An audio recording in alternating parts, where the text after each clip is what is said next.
Guys, if you've been with me a while, you probably remember the unboxing I did of this. I've never tested it, but I did also buy something for it. Check this out. This is a 5.8 gigahertz transmitter. This thing just docks in the bay. You hook power up to it. I'm not sure what the other wire is for, but you hook power up to it and you have full FPV. I'm going to plug this in there. I'll show you it. We'll plug a battery into it, show you it on. And then we're going to go in my goggles here. We're going to DVR record through the settings just to show you all the capabilities that this has through the settings and also show you what it looks like through the DVR. Right, you can see I have a battery plugged into the red JST connection there. You can see this is lit up.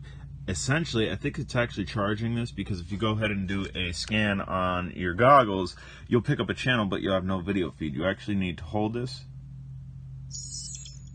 get these two lights, and then it'll come on. Then we can go into here, which that's what we're going to do now. Alright, so we're inside the goggles now. You can see upper left, that would be your time. It's shooting in 1080p 60 frames per second. It's on a 5-minute loop, which I don't like. Microphone shows that it's recording sound. Next to, I do believe it says it's charging it because it's on the dock bay. Flashing hand shows gyro mode. Bottom part, obviously you have your date and your time, which you definitely do need to set, which I already set prior to this. What we're going to go ahead and do is we're going to get into the settings here and show you a little bit about what's inside the camera, what type of settings this has. Obviously this would be picture mode, but now we're in the settings. The way you get into the settings, right behind your big button, there's a mode button. You press that and that's how you switch from modes. Obviously 2K we can record in 1080p 60 and also 30 frames per second, just as well as 720p.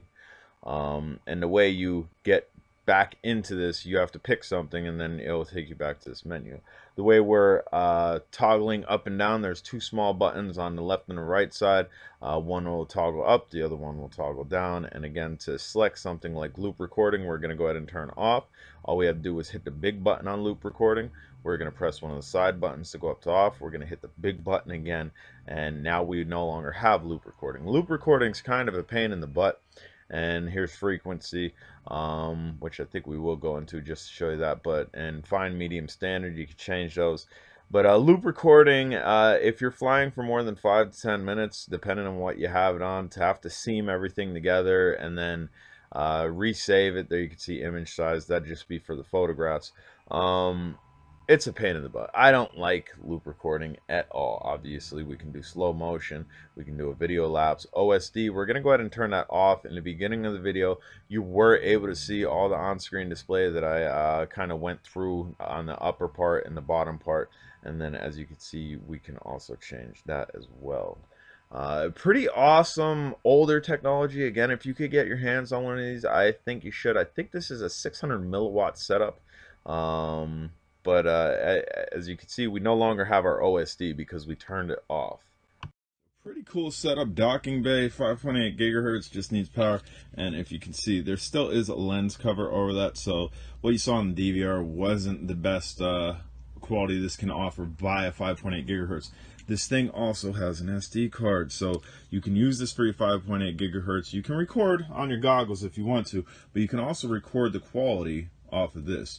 I don't know if you can even get these anymore. If you can, I would say probably go get one. I mean, it's a neat setup, definitely something neat to have. We will test the FPV qualities. We will test the camera in a couple days.